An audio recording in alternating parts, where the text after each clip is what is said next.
Good evening, Fort Collins. I'm Jackie Wilson, and you've just tuned in to CTV Talks, a talk show where we invite special guests from the Fort Collins community to tell us a little bit about themselves and hopefully learn a little something new along the way.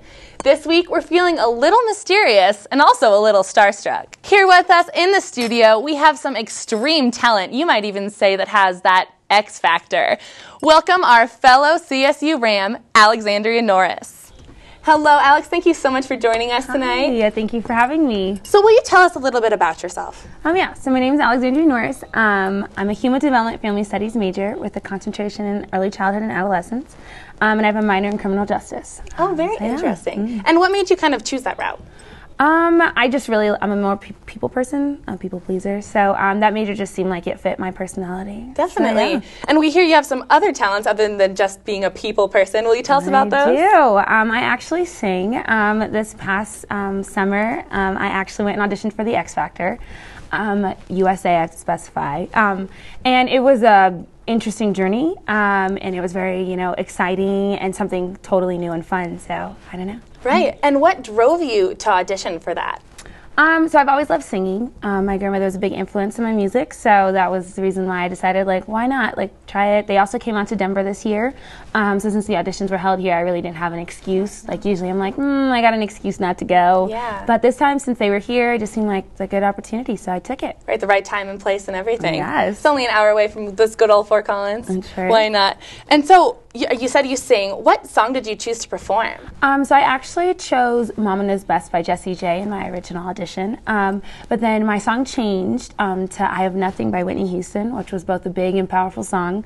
And so I guess it was more like a go big or go home type of attitude when I went, so it was pretty exciting. Definitely, and that's kind of a huge thing to live up to. How did you feel going into that? It was a little overwhelming. When I got to the live auditions, it was a little already overwhelming. When you get on stage, the stage was kind of huge, and then the crowd, and then also, having Simon Cowell, Demi Lovato, Kelly Rowland, and Paulina Rubio all kind of sitting in front of me, ready to judge me. That was also a little intimidating, so the song just added to it. Yeah, no kidding. And wow, talk about being starstruck. Yeah. How was meeting all these huge celebrities? At first, overwhelming. When I wound up starting out my song, it was a little emotional. I was there all day. They kind of had me interviewing a lot and asked me a little personal questions right before I went on. But when I went on and I, did what I did, and then at the end, the judge's response to it was all very, very positive for the most part. So it was kind of just an overwhelming, wonderful experience at the end that I would love to repeat. Wonderful. And speaking about this kind of whole big process, will you take us through kind of some of the steps you had to go through? Yeah, so I had to audition a little bit before in May when they had the open auditions in Denver. They had me come back in June and audition, and then I got a call back in July to perform for the live auditions for the judges, which was really nerve-wracking, waiting for that phone call that whole month. Pretty sure my poor boss in the Black African American Cultural Center was freaking out. So after I went to do the live auditions, you had to get 2 yeses and 2 nos, or you couldn't get 2 yeses and 2 nos because that wasn't enough. You had to get 3. So when I went to the audition, they had me there at 7:30 in the morning, interviewing and asking questions about my life, and trying to figure out more about me so that people can get to know me. Eventually, I auditioned at 9:30, 10 o'clock, and then by then it was an emotional little roller coaster ride. So that was great. I got my 3 yeses. I moved on. I got questioned afterwards and interviewed. And then about a week later, I got flown out to California, all expenses paid, which was lovely. Definitely. Hollywood, California is a big place with a lot of people just moving. So out there, that was the next part of the round. They had eliminated boot camp, so it was a little different this year. So we got to actually meet everyone. We were all kind of close. And then that's when we did the next elimination process. So there were 60 girls. I made it to the top 60, and then they cut it down to 10. So that's exactly where my time had ended, was at the 60 girls. I didn't make it to the top 10, but it didn't discourage me. I was a little sad. They showed me crying a little bit, but it wasn't something that stopped me from loving music and knowing that that's something I want to do. That's so inspirational. And I know you said you got close with a lot of these people you were able to meet and kind of network, which is awesome. But I also heard that you kind of had a little bit of a CSU pride experience on stage. stage. I did. When I actually sang, before I sang, they asked me a little about myself. They asked me how old I was, and they also asked me, tell me a little bit about yourself. And I told them what major I was, and that I went to the Colorado State University. And then I don't know who or where it was, but in the fan stand, all of a sudden I yell someone say, "Go Rams!" And it was right before school had started, so I did feel a little bit Ram love coming from the audience. So it was kind of a moment there too that kind of made me calm down a little bit because I was a little nervous. So it was good to know that someone was out there. I was excited that no one said "Go Buffs" because I thought that was going to be a thing. There you go. See, thank goodness for that, right? Do you have any advice for any aspiring singers or any of our fellow Rams that kind of want to audition for this? Yeah, I mean, it's almost like the saying where you miss, 100% of the shots that you don't take. If you don't ever take risk, you're kind of going to be stuck where you are.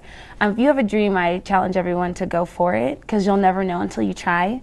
And you don't want to get to that point in life where you're like, I should have, I wish I did, I wish I could have, should have, would have. Just take it. Live, life by the horns. I feel like that's the motto to go by. The ram horns, right? Yeah. That's great. And so when you're talking about kind of having these big dreams, what is your big dream? My biggest dream would be to be able to inspire people through music. That would be my overall goal. But if not, then inspire people by my wisdom and my knowledge. So that goes by both academically and through music, either route that I choose or end up at.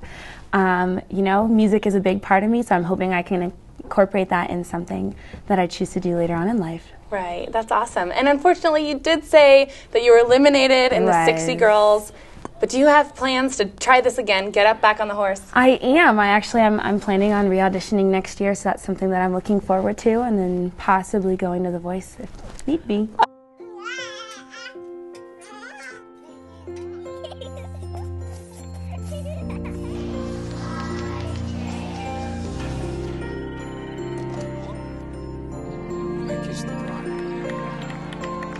A full life, measured in seats, starts with the right ones early on. Car crashes are the #1 killer of children 1 through 13. Learn how to prevent deaths and injuries by using the right car seat for your child's age and size.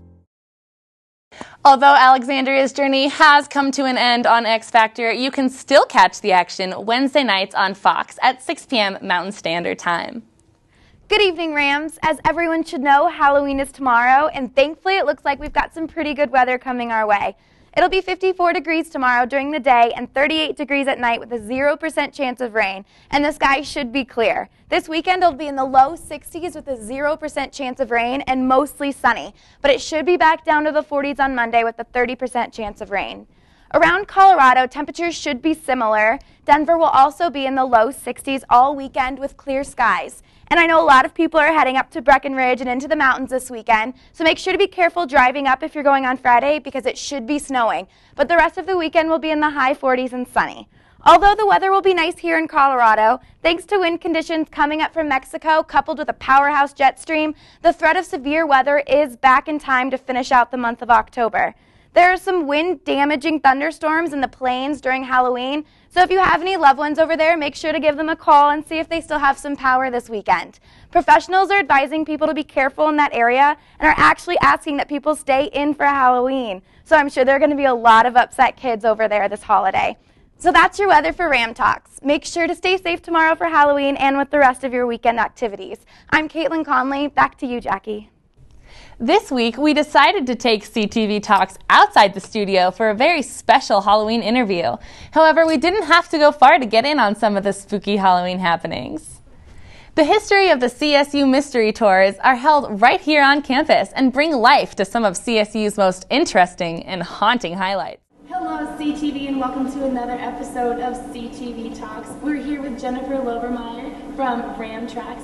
Jennifer, will you tell us a little bit about RamTrax? Sure. RamTrax is our VIP tour experience and our community outreach here at CSU. Community groups or anyone that's not a prospective student can actually come and tour the university. We can go to the Vet Teaching Hospital, the Foothills campus, and see the solar power plant, the University Center for the Arts. We actually go backstage, and we also feature Mystery of CSU Mystery Tours in October. And we actually got our own little tour of CSU Mystery History Tours here. Will you tell us a little bit about kind of the process you took us through?